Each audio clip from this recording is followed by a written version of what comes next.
Alleys are important, but your stories are important too. Listen, So we really appreciate hey, listen. your sharing your stories with us. Hey. My grandmother's name, her name was Cindy.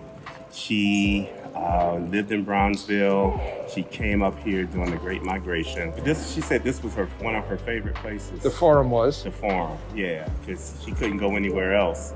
I remember when you go up the stairs and they had big boxes. Yeah. Converse stuff, white or black. You could reach in there, get some size, then they had knits. I wish I had on one today. I remember when I was young, like in the early 80s, late 70s, early 80s, my sister was a beautician, and this is where they used to come to have their hair shows at the forum. Each beautician get together and they style somebody's hair, and it was basically to see what shop won the hair show.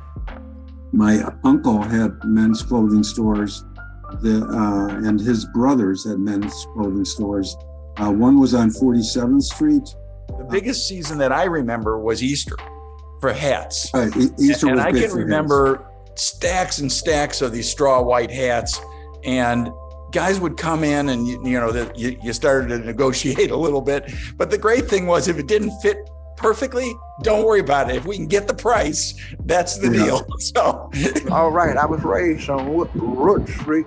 I was born in Michael Reese Hospital. They had a line right here. The lounge. A lounge. Okay. Where you sit down, listen to music, drink, and all that. I always say, I don't wish, I don't hope. If I had enough money, I'd get it fixed myself. Oh, no.